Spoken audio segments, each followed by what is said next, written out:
Oh, here it is. Bachelor in his early 40s wishes to meet up with young woman of cultured, refined background. Object matrimony. Address, box 122. Well, that's a good sincere ad, all right, Andy.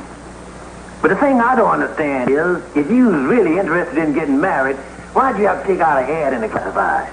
Well, I tell you, Amos, I got a good banjo that way once. You Andy Brown people having to advertise for a gal. Oh, what you mean? Well, that's just like Idaho advertising for potatoes. Well, Amos, the kind of gals I've been going around with ain't the kind of gals you want to spend the rest of your life with. I really want to settle down. I'm tired of being a bon vivant. You see, Amos, for years now, I see you having a happy married life with Ruby, kids, and everything. And, well, I thought maybe I could have the same thing. Well, Andy, actual, I think it's the only kind of life. And I know that if you find a gal like Ruby, you'll be just as happy as I am. Yeah, it's the only kind of life for me. To come home and find my wife waiting for me after a long, hard day. Long, hard day of what, Andy? Well, that depends upon what kind of job she got. Well, all I can say is I hope she finds a gal, Andy. Yeah, well, I think I'll get on over to the lodge hall. I told Lightning to go down to the post office and see if there's anything in that box yet. He ought to be back by now. Okay, Andy. And remember, if you find a gal, I'm going to be the best man. Check.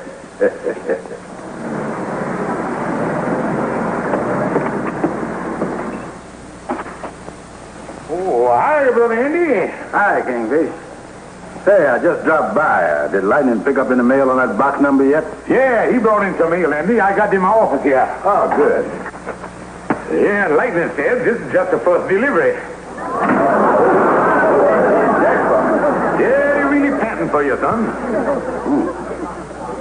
I never knowed there was this many legible gals floating around. Oh, Andy, you got enough there to start 40 harems plus a gal softball team. Well, if I'm going to read all these things, now's as good a time to start as any. Help me, will you, Kingfish? Might as well give him the one over here, son. Yeah. I'll tell you, all right.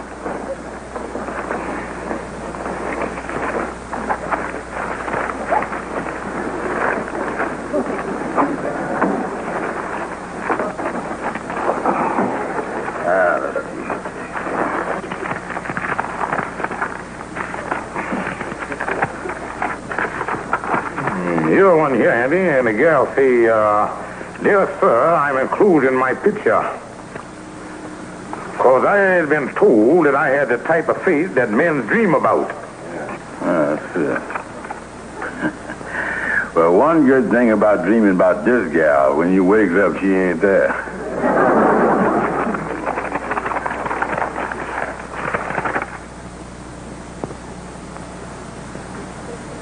You know, of all the letters I read here, this is the first one that really seemed like the gal is on the level and straight from the shoulder. You think you run into something there, huh?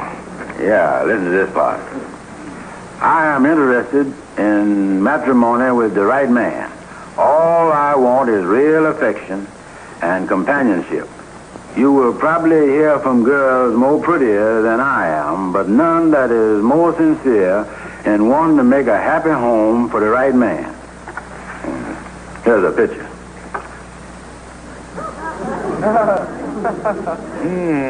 She ain't no Mona Lisa.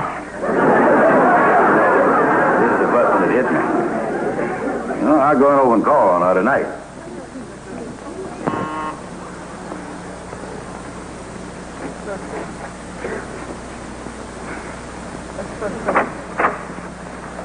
How do you do? How do you do? I'm box 122. I'm Suzanne Wilson. won't you come in and sit down?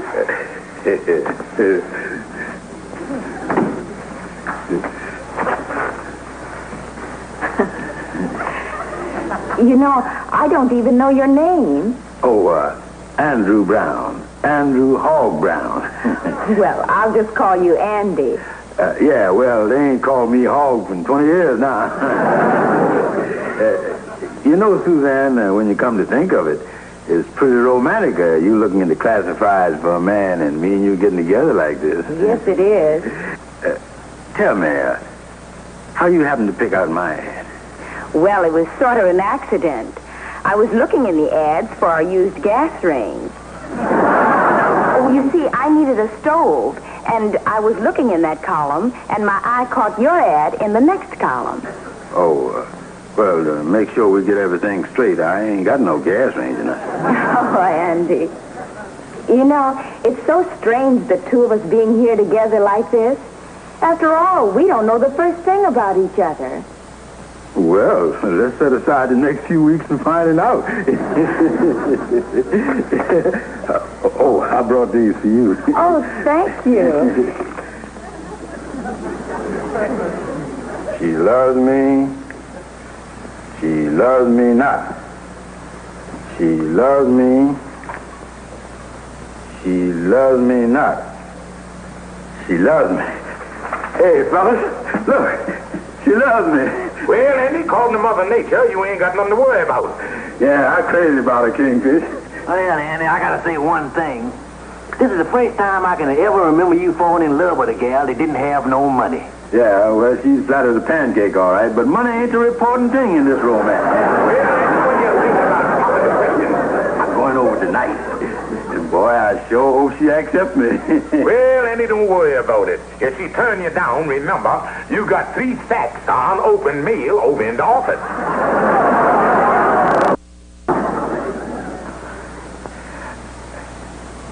And so, honey, I was asking you to be my wife. Oh, Andy. Oh, boy. And to think, I was only looking for a gas range. Well, honey, you got one now, and with all runners going.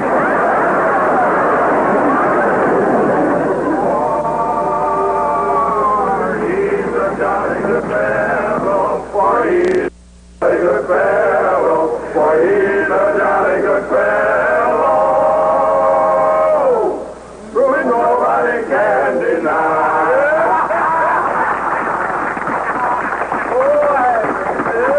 Well, gentlemen, at this stage of the proceedings, I think it would be an order to have a little speech from the man of the hour, Andrew H. Brown.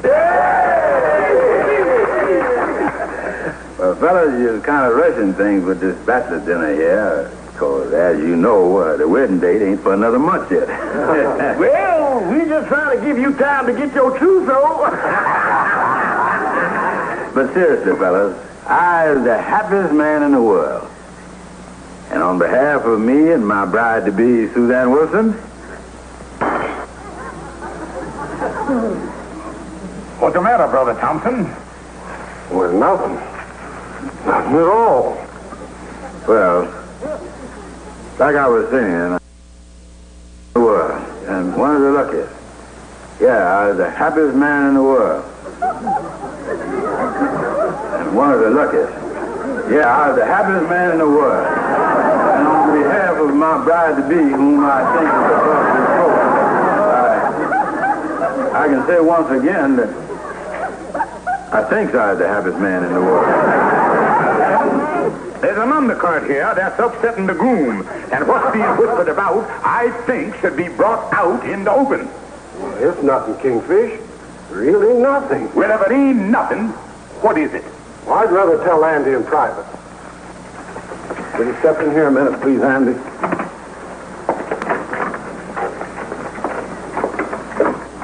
I wonder what it could be. I ain't got the slightest idea. According to Brother Thompson, he was once engaged to Suzanne Wilson. Oh, it's the darndest thing I ever heard of. I sure wish I knew what this was all about. Well, whatever it is, if Andy's got to know, it's better for him to know now.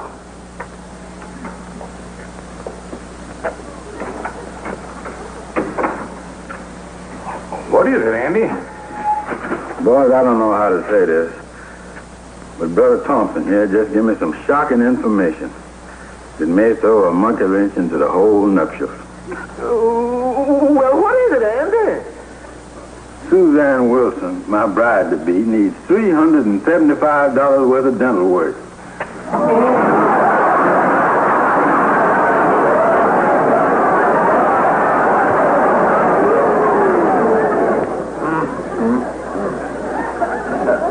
Andy, do you really love this gal?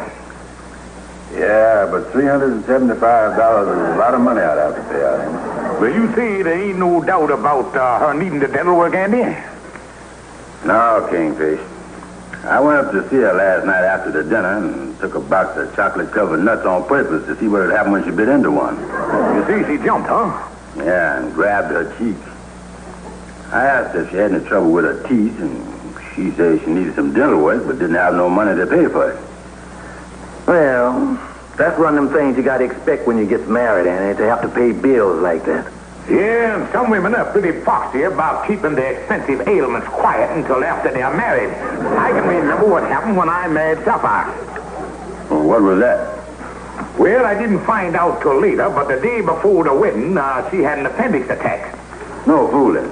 Yeah, and so our family wouldn't get hooked with the operation. They froze the thing until after the wedding, so it would be mine.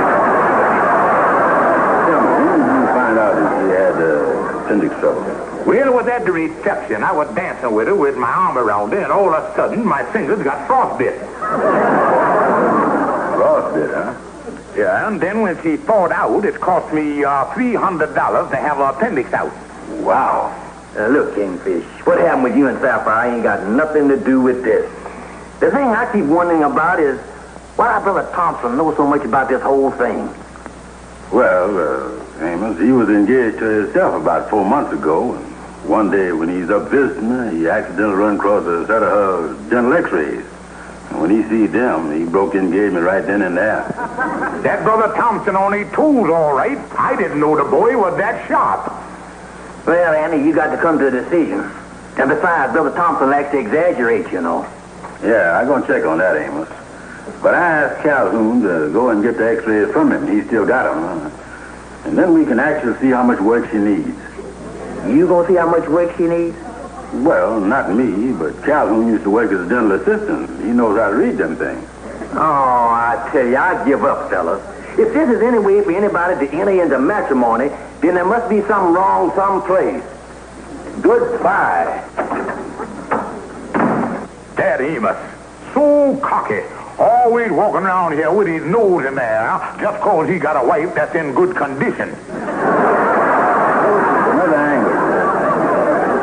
Seems I is getting married in middle age and ain't marrying no chicken. I can't be too particular. Yeah, that's right. After all, when a man buys a 1922 Essex, he can't complain because it ain't got a hydromatic. Be thankful that the thing got wheels on it. I got the x-rays, boy. I got the x-rays. Oh, good, Calhoun. Yeah. Come on over here and let's take a look at them. Yeah, over the lamp here. Calhoun, tell me what is I looking at there in that there bottom row? Oh, well, these are the front ones. Oh, sure. I recognize them. Yeah. How do they look, Kingfish? Well, and the bicuspidos seem to be all right. Oh, good. Yeah, and these here, these are the back ones. Wait a minute. That's something I don't like. What's that? In that space there between them two back ones, there's a pointed tooth there that looks like it's got smoke coming out of it. Andy, the smoke ain't coming out of the tooth. It's coming out of Mount Vesuvius there on the lampshade. You did all right. Well, Calhoun, diagnosing the thing step by step. Tell me, how did the thing look? Well, I tell you, it looked great up here in front.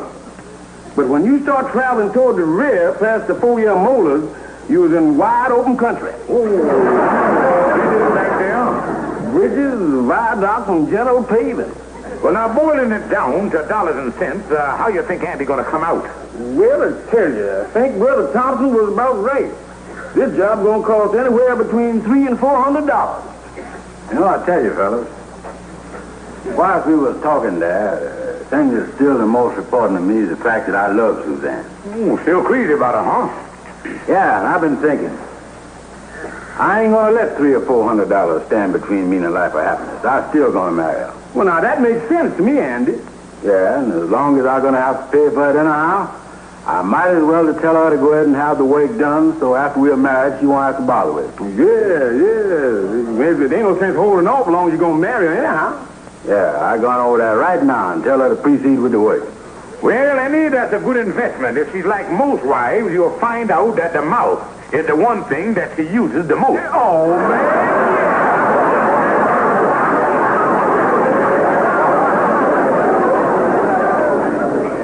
Yes, Miss Wilson. That can all be done. It'll take about 3 weeks with our appointments every day. Well, that'll be quite all right with me. Just hold the phone while I look at my appointment book. Can you start tomorrow at 2 o'clock? That'll be perfect. Thank you very much, Dr. Wilkins. Goodbye. 330, 340, 360. Well, I want to thank you very much, Mr. Brown. You make a receipt, please. Well, thanks for doing such a good job on my fiancée. I understand you and Miss Wilson are getting married next week.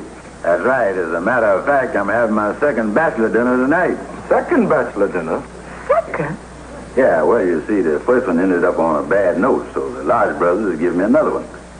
Well, I certainly want to wish you every happiness in the world, Mr. Brown. Thank you. And here's your receipt, Mr. Brown. And thank you. Thanks. Well, good day. Good day. He's a jolly good fellow, for he's a jolly good fellow, for he's a jolly good fellow. Nobody can deny. Well, Andy, I guess Suzanne's all excited too, huh? Yeah, I guess so. I ain't seen her in the last couple of days. She says she's busy getting that trousseau together and everything. Oh, yeah, that takes a lot of time, all right. Yeah. Well, Brother Andy, since you didn't get a chance to finish your speech at the last dinner on account of Brother Thompson dropping that bombshell, I think we should have a few words from you now. Gentlemen, there's an old saying that goes, all's well that ends well. And I was happy to say that everything's looking great. I was looking forward to being a happy married man and spending the rest of my life... Oh, Andy. Well, if it ain't my bride... Could I see you for a moment, Andy? Oh, why, certainly, honey. It sure was nice of you to drop by, honey. Well, I didn't want to interrupt. Oh, that's all right. Come right in. Oh, excuse me, but this must be your brother, huh? No, Andy. Oh, well, I'm sure glad you come over, honey. He ain't your brother, huh? Yeah, well, how about you and your cousin sitting down here and enjoying the festivities? He's not my cousin, Andy. Yeah, well, he ain't your cousin, huh? Well, is I at least getting warm? Look, Andy, I came over here to tell you something. Yeah, well, what do you want to tell me, honey? Well, I can't tell you in front of all these people. Couldn't we step outside for a moment? Yeah, sure. Excuse me, fella. I tell you, boy, if anything go wrong here, this is the last bachelor dinner I ain't paying for. Now, wait a minute, young fellas. Let's take it easy and not jump to no conclusions. Yeah, maybe that fellow's her father. Oh, if that fella's her father, the kingfish is my sister. Well, the only thing that I can think of is Andy, friend of my childhood, tell me what is it all about? Andy, don't tell me she's dumping you for him. Holy mackerel. I know there was something wrong when I see the way she smiled at him. And with my teeth. Where did he go? In the office, calling a taxi cab. Oh, Andy, I'm sure sorry to hear this. I wouldn't let him get away with it. This is the dirtiest trick any gal that ever played on me. I've had gals jilt me before, but not after this kind of an investment. And it's an outrage. We ain't gonna let them get away with it. Come on, Calvin. Now, wait a minute, fellas. Just a minute now. Yes, thank you very much. We're here in the interest of decency and justice. You done frauded my friend Brown here out of nearly $400. Andy, in the first place, I didn't ask you to send me to the dentist. That ain't got nothing to do with it. And I fully intended to marry you. Up until 2 days ago. That's right.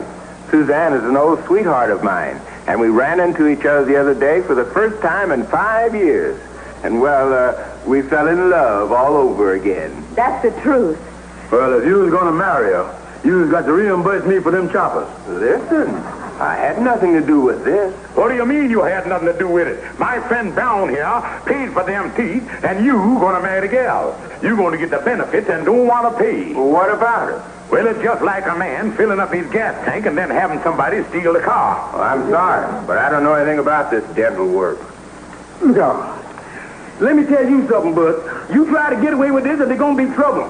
We ain't gonna stand for nobody to pull nothing like this on one of our dear brothers. And you might as well make up your mind to do something about it. Because if you don't, you're gonna regret it. And I'm the one that's gonna see that you regret it. Furthermore,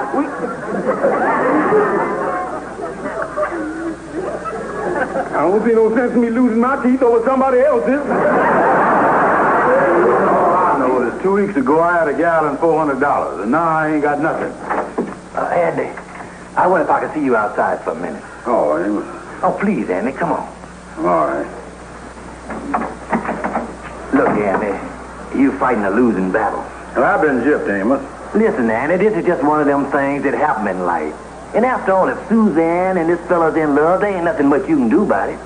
Well, at least you ought to pay for the teeth. Look, Andy, the fella didn't have nothing to do with this. That was all you're doing. Now, if you take my advice, you just save yourself a lot of trouble by forgetting it. A thing like this happens once in a lifetime, so you just have to take it and like it. Well, I guess you got something there, Amos. Why, certainly. You'll find somebody else, Andy, and you'll forget all about this. That's right, Amos. I'll find somebody else. As a matter of fact, I got 2 bags of mail in there that ain't even open.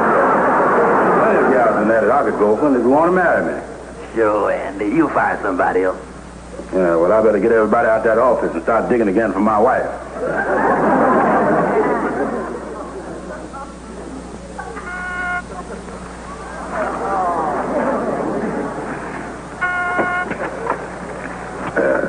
How do you do? Is box 122. Won't you come in?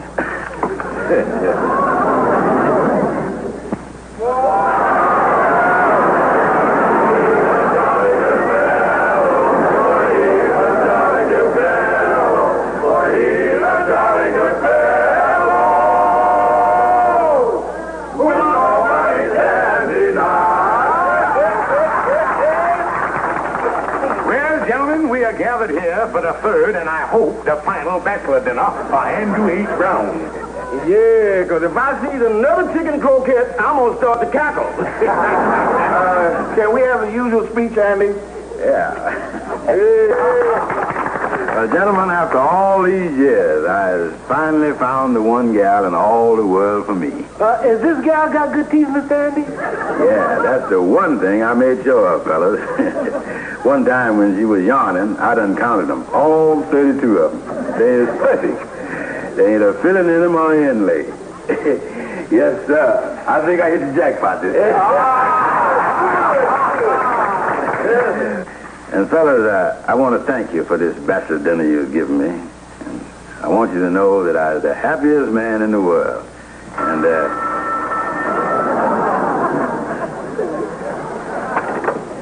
Hello. Oh, yeah. Andy, here's your fiancée. oh, yeah. Hello, honey.